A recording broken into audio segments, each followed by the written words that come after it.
continue until around the middle of the afternoon on this WRAL weather alert day. I'll show you how much rain we'll see by the end of the day, plus this weekend. The WRAL Storm Tracker is keeping an eye on road conditions and the drought monitor. Why conditions have not improved despite recent rains. Seeking the death penalty. A Fayetteville woman is back in court for a hearing about whether she could face capital punishment. What we learned in the courtroom nearly 2 years after she's accused of killing her 2 adopted children. More than a dozen reported tornadoes ripped across the South overnight. Most of the damage in Mississippi. Look at this damage to a mobile home park where the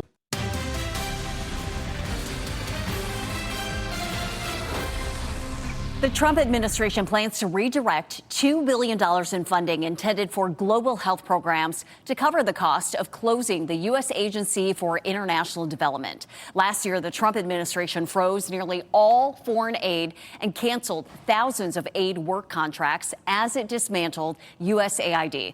Democrats are demanding that the administration put the funds to their intended use to save lives and advance U.S. interests as directed by Congress last year. Analysts say a $2 billion reduction in funding could lead to nearly 175,000 preventable deaths from tuberculosis and malaria. ICE is scrapping accelerated training programs for new recruits. Immigration and Customs Enforcement agents will now get 72 days of training instead of the 42-day course implemented last fall. Lawmakers on both sides of the aisle voiced concerns over lower training standards for ICE agents following the deaths of Renee Good and Alex Preddy in January.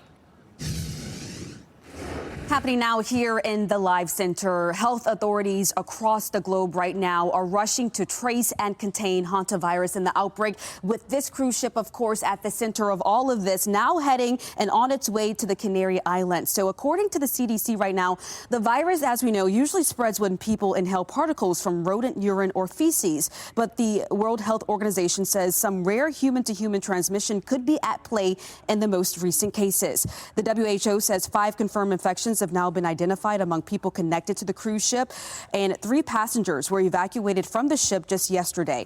So far, again, 3 people, as we know, a Dutch couple, a German national. They've died since the vessel left Argentina last month. Now, here's what I want to mention right now. Meanwhile, the U.S. health authorities are monitoring those 3 people who previously disembarked from the ship and returned to their homes in Georgia and Arizona. The WHO stresses at this time that there's no evidence of widespread transmission. All right, thank you for that, Laura. A Georgia man is arrested accused of stealing a truck and crashing into a school playground in southwest Philadelphia. Authorities say that man attempted to carjack a utility vehicle that was left running. Surveillance video shows him run a red light, strike another vehicle, and then smash into the playground. At least 10 children were in that area, but no one was injured. The driver faces several charges, including attempted carjacking and aggravated assault. High costs and an unstable block of ice are not preventing climbers from scaling the world's tallest mountain. Hundreds of Mount Everest climbers and guides began gathering last month at the base camp, and the guides are urging climbers to use extreme caution as they monitor a huge ice block that could collapse at any moment. A falling block of ice triggered an avalanche back in 2014, and that killed 16 guides and workers. Many factors determine each drought category in the state. Today, we'll have an update to the drought monitor. Meteorologist Grant Skinner explains how our area lake levels can give us a better idea of how our drought conditions look. There are many types of physical data that go into the drought monitor, including the amount of precipitation we've seen, stream flow, and of course, reservoir levels, looking at our levels for our area lakes. So I want to dive into what our lakes are seeing right now and how that's reflecting with the current drought shows. You can see Jordan Lake, about a 0.3 foot deficit, also close to a 5 foot deficit at Falls Lake, but a little over a 1/10 of a foot of our deficit at Carr Lake, but still all in a deficit. We would need around 2 to 7 inches of rain to raise these levels by 1 foot. Now, the reason why it's a range and not just a 1-to-1 ratio is because it's all dependent on multiple different factors that, it's all determined on the specific type of rain event that we get. So it's the location of the rainfall, also the rain intensity over time, the amount of rain runoff in the watershed around that area lake, and of course, the amount of water that's already in the lake. We just talked about that, but then there's multiple other factors that are shown there. And the latest drought monitor reflects the worsening drought and the deficit that we've seen across the area. The latest monitor showing a 61% under the state under an extreme drought. That is 6% more than what we saw this past week. It does not include the rain from our Thursday, but hopefully in the next week, with more rain over the next week, we'll see some improvements finally in the drought. And little by little, we will chip away at that drought. This is what we like to see, all this green and yellow on the radar. And Elizabeth, this is a good soaking rain, and a lot of areas going to get a decent dose out of this. This is different from what we saw Saturday. Saturday, kind of feels like today, but there's just a whole lot more rain that's fallen over a wider area.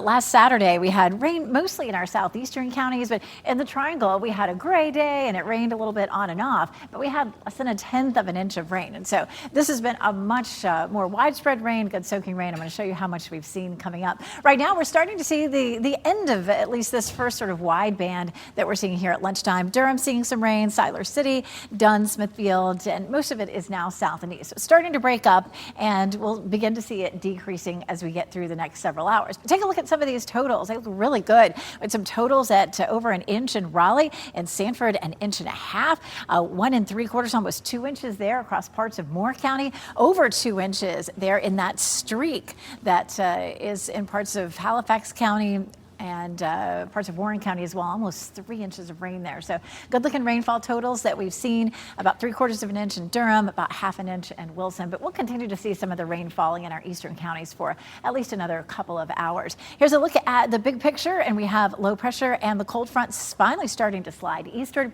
That's going to take the rain along with it. So we may continue with a few isolated showers, but for the most part, we're going to start to see it tapering off, and Futurecast definitely shows that. At 1 o'clock, it's not nearly as widespread. We probably won't add a whole lot more to the rain gauges once we get past around 2 o'clock or so. There is a possibility at 5 o'clock, like during the evening commute, there could still be a few little showers. 1 or 2 of those could be some thunderstorms in our southeastern counties. Overall, in the next 7 days, we're looking easily at 1.5 to 2 inches, and that may be additional to what we've already seen, because we've already seen as much as 1/2 inch to almost 2 inches in some places. The drought monitor is in now, and we didn't see very much change to the drought monitor. And here's why. We just didn't see a whole lot of widespread rain. It was all Tuesday. Now, the rain that we've seen last night and today doesn't go into this week's drought monitor. It goes into next week's drought monitor. And so there might be not necessarily a decrease or a potential where we've seen the drought improve, but we may just be able to hold it steady. We did see a slight increase in exceptional drought across the state. Last week it was 54%, and this week 60%. That does cover the entire state. All right, in Durham, we're looking at cloudy skies, still some showers falling right now, 68 degrees. So we're looking at mild temperatures, but temperatures will fall as we head through the afternoon, and it'll turn pretty chilly by the time we get to the evening commute. We have more chances for rain Saturday around the middle of the day, Sunday late in the day, and then that will linger into the day on Monday. So it will affect your Mother's Day weekend right in the middle of the day for Saturday. It'll still be warm with 81 degrees. And then on Sunday, most of the day should stay dry. We could see some late afternoon showers. Coming up in a little bit, we'll talk about how much more rain we could see Sunday, Monday, and possibly into Wednesday too. Elizabeth, thank you. Easing pain at the pump. Community leaders are sharing the impact of higher gas prices as they call for lower costs. Coming up at 4, how high fuel costs are affecting local businesses and lives. And then at 6, Renee, millions lost to cybercrimes. With the most recent data breach affecting North Carolina students and teachers, WRAL Investigates is diving into what the state is doing to protect you from security breaches. New safety technology. The upgrades Energizer made to its button batteries to keep children safe. And hey, if you ever see some breaking news, maybe you have a story tip or video or pictures of weather where you are, why not report it to us at WRAL.com/report it.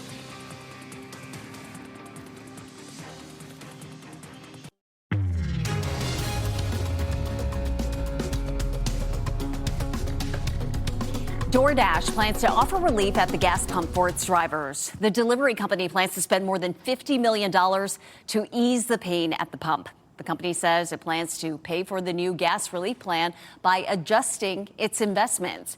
While DoorDash says deliveries remained strong between January and March despite the higher gas prices, total orders fell short of previous estimates. DoorDash blamed the shortfall on winter storms that closed businesses and dampened demand in some locations. Apple agreed to pay $250 million to customers over claims it misled buyers about AI components in some phones. The settlement covers roughly 36 million devices sold in the U.S., but does not include an admission of guilt. The lawsuit claims Apple misled customers by promoting AI capabilities for Siri, the voice assistant, in late 2024 that simply didn't exist at the time. Some consumers argue they were charged for the delayed capabilities. And if that settlement is approved next month, consumers could get up to $95 per device. Google is updating AI search results to feature first-hand accounts from social media and forums such as Reddit. Google will add more context to these links that includes showing a creator's name, handle, or community name. And right now, after you search for something, you only get a handful of follow-up suggestions. With this update, Google will show more detailed prompts to help you dig deeper into a topic. The rain is coming down across parts of our viewing area. It is a WRAL weather alert day. We have live team coverage of the forecast, road conditions, and the drought. Plus, nationwide data breach. The learning system used by teachers and students in Wake County hacked. How you can protect your vital information. And don't forget, we have your winning NC Education lottery numbers right here on your screen.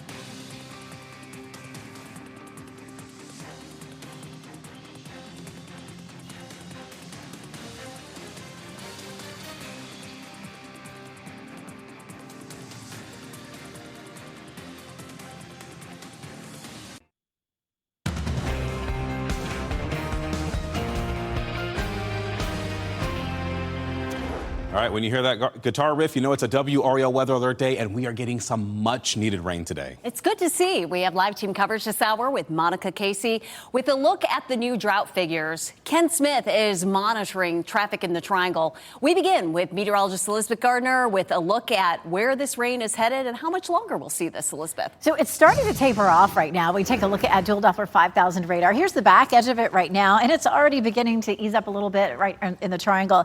If you look east of I-95 and closer to the coast, that's where the rain is a little steadier and a little heavier, and we could continue to see a few isolated showers. But at this point, we'll give it another 30 minutes to an hour, and that's probably all the additional rain we're going to end up seeing in the rain gauges. It is coming down pretty steadily in Durham right now, and in the western part of Wake County, Pittsburgh seeing a few showers, as well as Wilson, Rocky Mount, and Goldsboro. We take a look at Futurecast, and you can see that rain sliding on out at lunchtime. Again, just a few isolated showers left over that we could see. Might be an isolated thunderstorm in some of our southeastern counties where we do have a level 1 risk just in the very southern end, the southern part of Cumberland County, southern Sampson County, and southeastern Wayne County. Our hour-by-hour rain chances, of course, are on their way down this afternoon, just about a 50% chance, and then it tapers off pretty dramatically as we get into the evening, and we should actually clear up tonight. Look at that dark cloud over Durham, though. We are seeing some showers there, and it's looking especially dim. 68 is our temperature currently, winds west at 7, and temperatures, once the rain ends, we're going to start to see the cooler air filtering in, so we're in the upper 50s by 9 o'clock this evening. Elizabeth, happening now, all the green showing up on our live traffic map this noon hour shows the wet road conditions throughout the Triangle and surrounding communities. That's why we've dispatched the WRAL Storm Tracker. Let's check in with Monica Casey. You've been driving around most of the major routes. What are you seeing right now? Hey, good afternoon, Ken. Let me flip the camera around so you can see what we are looking at. We are on 40 East right now, and you can see the rain has slowed down just a little bit. We still have to have our windshield wipers going, and you can probably see some of the spray coming off of the cars around us. Now, with today's rain, you may be wondering, how does this impact the drought that we are currently in? Take a look at this map, and as you can see, we are still in a drought. There are a couple of reasons for that. our lake levels are still below average. And even with that little bit of rain last weekend, yesterday and today, it can take between 2 and 7 inches of rain to raise the lake levels by a foot. And until those rise, we will remain in this drought. Now, WRAL meteorologists explain it took a long time for us to get into this drought, and it is going to take a long time for us to get out of it. We'll dig into more of the why around that in our early evening newscasts. Ken, I'll send it back to you. Appreciate that, Monica. So when you were with us at the top of the broadcast, we told you about a crash on US 1 South. Right now, in the last 15 minutes, that crash is cleared, so we're not seeing any delays on US 1 at this hour, which is really good news. I want to give you a live look now at I-40 and Wade Avenue. This is really indicative of all the major routes. We're seeing relatively very little to no delays in all of those major routes this noon hour. We're staying on top of changing weather conditions and traffic issues crossing into the viewing area. So make sure you download the WRAL weather app and turn on notifications for your customized weather alerts. Here in the Live Center, I'm Laura Levine. WRAL has obtained new court documents regarding the man at the center of the deadly Charlotte light rail stabbing of Irina Zarutska. We have learned from these court documents that DeCarlos Brown here has been found incompetent to stand trial in federal court. Now, you may recall just last month we reported that he was already evaluated to be incompetent to stand trial on North Carolina state charges. The new court documents here really outline the next steps. It says he'll be taken to a federal facility that provides mental treatment to try to restore his competency.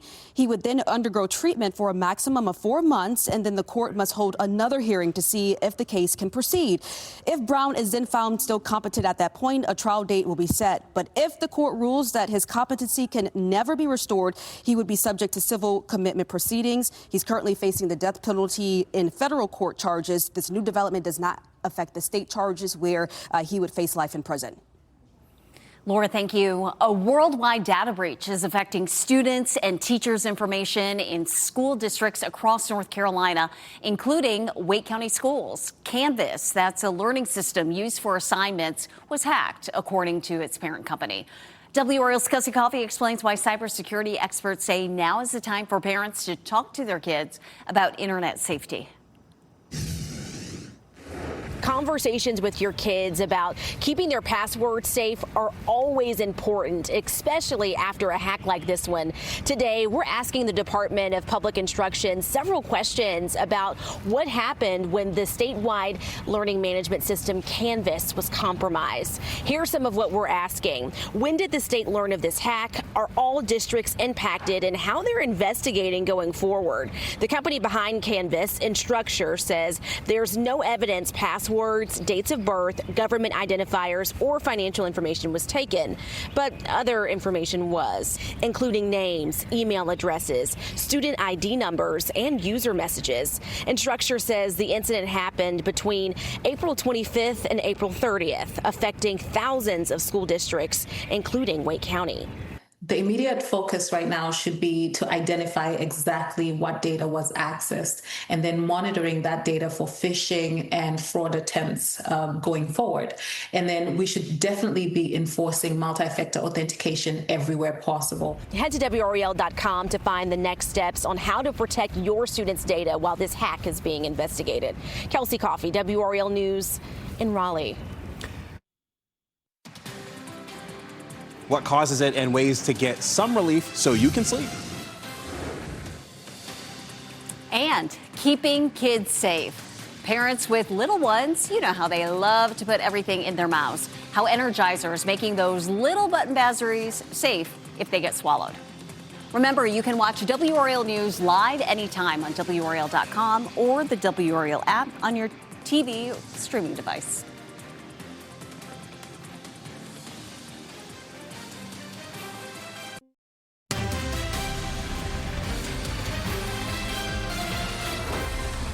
Do you feel like you constantly need to move your legs when lying down? You could be one of the 30 million people in the U.S. dealing with restless leg syndrome. A sleep specialist at Cleveland Clinic says restless leg syndrome can be caused by a number of different factors, including having low levels of iron.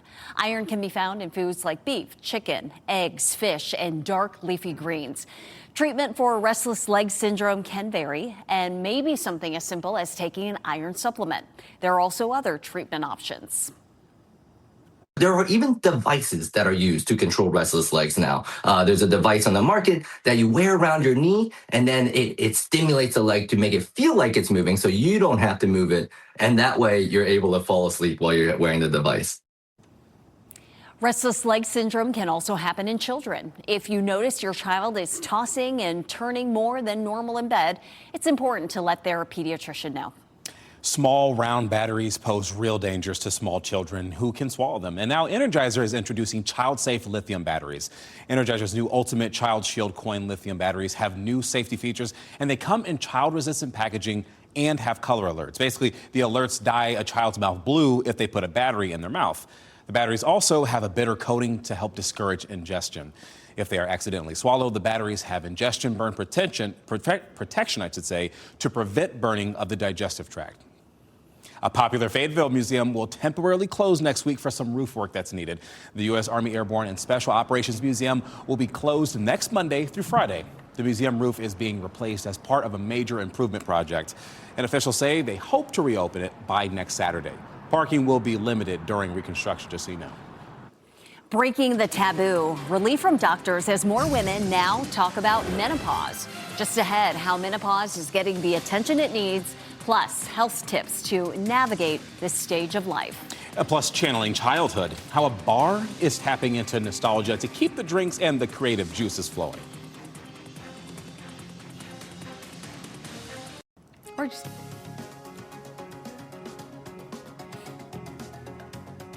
Many women can relate to the physical symptoms of menopause as they age, but this time of a woman's life also has a profound impact on mental health and well-being. Mandy Gaither explains how menopause can affect the brain and has ways to cope.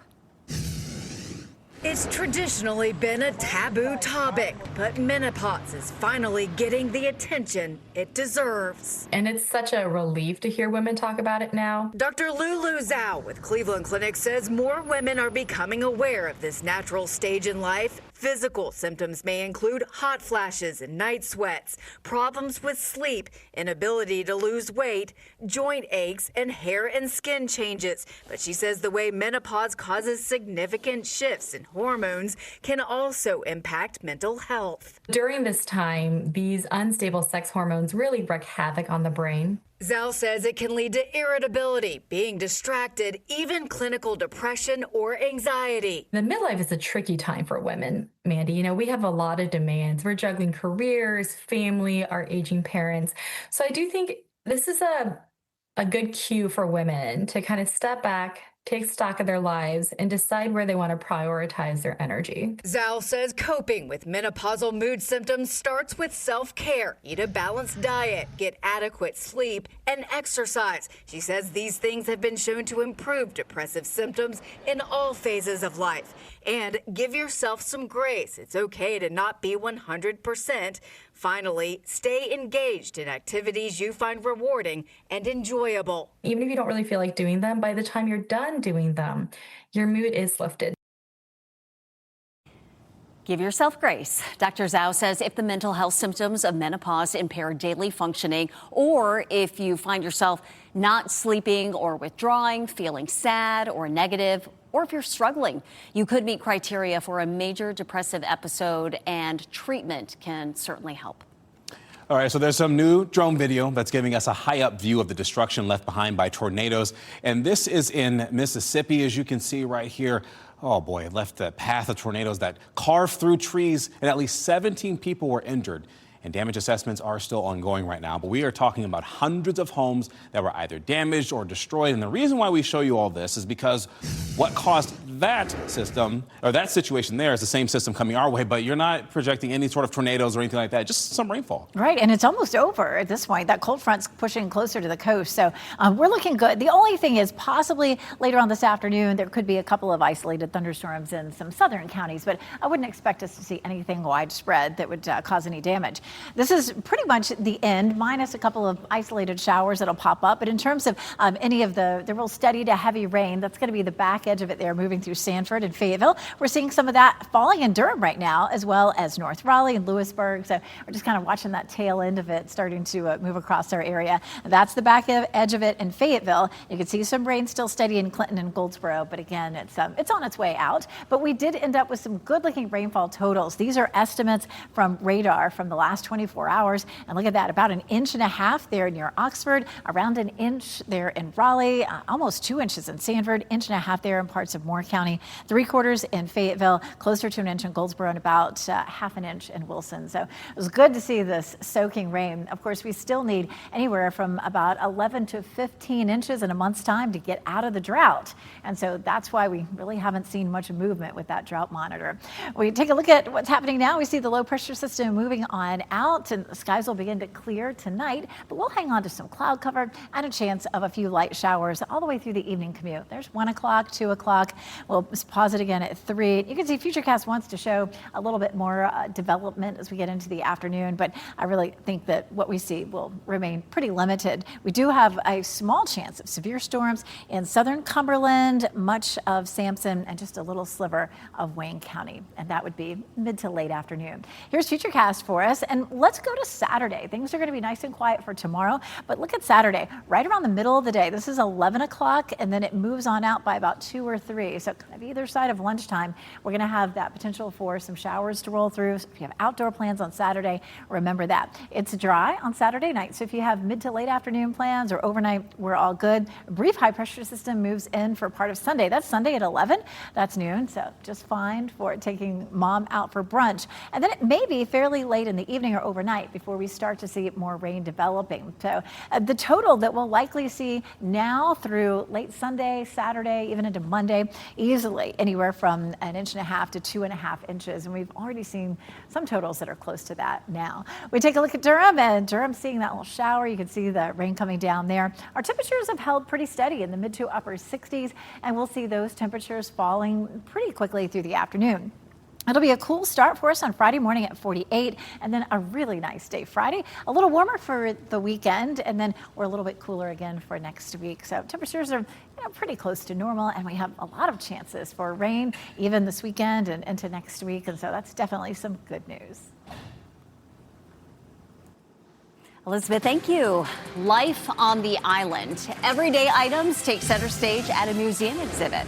How Grammy winner Bad Bunny helped shine the spotlight on an artist from his native land. Plus, here is a look at your winning Powerball numbers on your screen: 18, 27, 51, 65, and 68. The Powerball is 5, and the Power Play was 3.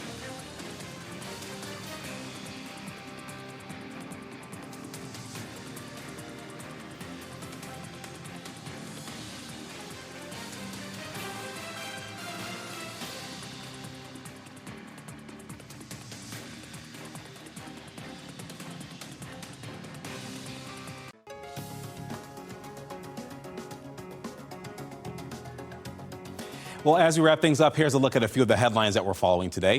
A Fayetteville woman accused of murdering 2 of her adopted children could get the death penalty if convicted. Avante Devon is accused of killing 2 of her adopted children, and authorities say they died of starvation, neglect, and abuse. They were missing for years before their disappearance was reported, after police were called to their home by another child experiencing a mental health crisis in late 2023. The trial could start as early as 2027.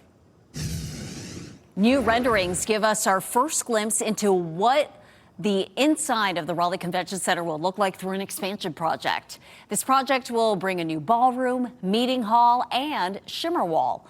The shimmer walk. The walk will let people see the famous shimmer wall on the 3rd floor for the first time. Construction on the new space begins at the end of the year and should be done sometime in 2029. New this afternoon, Charlotte's mayor announced she will resign from office. Vi Lyles, the city's first black woman mayor, said that she is stepping down to spend more time with her grandchildren and allow a new leader to take over. Lyles has spent more than 30 years in Charlotte's city government and spent almost 10 years as mayor. Her last day in office is June 30th. Inexpensive plastic chairs are taking over the art world, thanks in part to Grammy Award-winning artist Bad Bunny. The Super Bowl 60 halftime performer is credited as the art director of his latest album cover. It features 2 white plastic lawn chairs under a banana tree and was recreated for Ricky Martin's portion of the Super Bowl 60 performance. Now a series of Bad Bunny chairs is being featured in the Museum of Contemporary Art, Chicago. The Puerto Rican artist says she draws on her childhood on the island, transforming everyday objects such as monoblock chairs and block fans into works of art. All right, we're talking about coloring inside the lines. A bar in Nashville, Tennessee is letting adults take a walk down memory lane. That bar hosts Monday nights coloring for adults, and it's a place where guests can grab a coloring page, settle in and unwind with friends or meet someone new. The weekly event gives people a chance to kind of slow down, socialize, and tap into a little nostalgia. And while the activity feels familiar, the drink menu is all grown up with cocktails and mocktails on hand. I know a lot of people love to color too. That actually sounds like a lot of fun. Our pet of the day comes to us from the SPCA of Wake County. We have Gazelle, a 5-month-old spayed female puppy. She currently weighs 51 pounds and may reach 100 to 120 pounds when full